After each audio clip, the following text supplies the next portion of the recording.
ಉಡಾಯಿಸೋ ಖಾರ ಬಣ್ಣ ರುಚಿಯನ್ನು ನೀಡುತ್ತದೆ. ಮೆಣಸಿನ ಪುಡಿ ಚಿಂದಿ ಉಡಾಯಿಸೋ ಖಾರ ಬಣ್ಣ ರುಚಿ.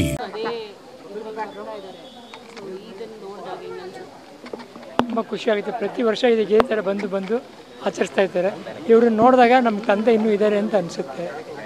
ಇದು ಅವ್ರು ಸಂಪಾದನೆ ಮಾಡಿರೋ ಒಂದು ಅಭಿಮಾನಿ ದೇವರುಗಳನ್ನ, ಆ ಅಭಿಮಾನಕ್ಕೆ ಎಲ್ಲರೂ ಬಂದು ಹೋಗ್ತಾ ಇದ್ದಾರೆ ನೋಡಿ, ತುಂಬ ಖುಷಿಯಾಗುತ್ತೆ.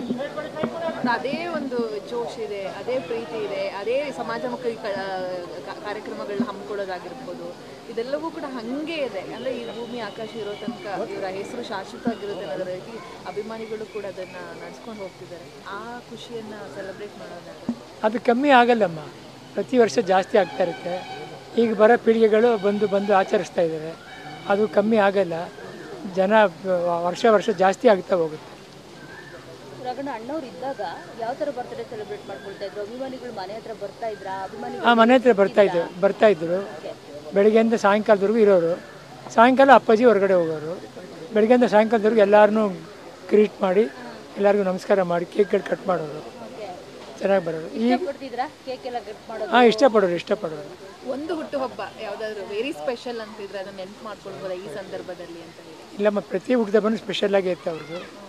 ಒಂದು ಯಾವುದು ಜ್ಞಾಪಕಕ್ಕಿಲ್ಲ, ಪ್ರತಿ ಹುಟ್ಟುಹಬ್ಬ ಸ್ಪೆಷಲಾಗೇ ಇರೋದು. ಅವರು ಅಪ್ಪಾಜಿ ಅಣ್ಣವರು ಹೇಳ್ತಿದ್ದ ಯಾವುದಾದ್ರೂ ಮಾತನ್ನ ಇವತ್ತಿಗೂ ಪಾಲಿಸ್ತಾ ಇದ್ದೀನಿ ಅಥವಾ ಈ ಬರ್ಡೇ ಸಂದರ್ಭದಲ್ಲಿ ನೆನೆಸ್ಕೋತಾ ಇದ್ದೀನಿ ಅಂದರೆ ಯಾವುದು?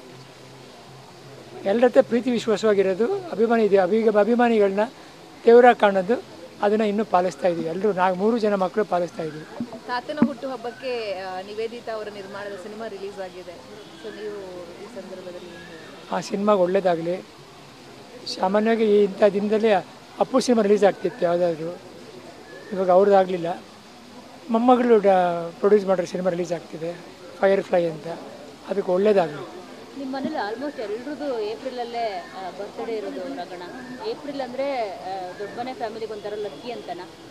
ಯಾಕಂದರೆ ಮೊನ್ನೆ ಧೃತಿದು, ನೆನ್ನೆ ಇವರದ್ದು, ಇವತ್ತು ಅಣ್ಣವ್ರದ್ದು, ನಾಳೆ ನಾಡಿದ್ರಲ್ಲಿ ಧೀರೇಂದ್ರ ಯಾರದ್ದು ಇರಬೇಕು. ಅದೊಂದು ಐತೆ.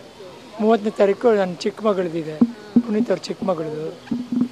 ಇದೊಂಥರ ಕೂಡು ಬಂದಿರೋ ಒಂದು ಏಪ್ರಿಲ್ ತಿಂಗಳು. ನಮ್ಮ ವಂಶದಲ್ಲಿ, ನಮ್ಮ ಕುಟುಂಬದಲ್ಲಿ ತುಂಬ ಜನಕ್ಕೆ ಹುಟ್ಟುಹಬ್ಬ ಆಗ್ತಾಯಿದೆ.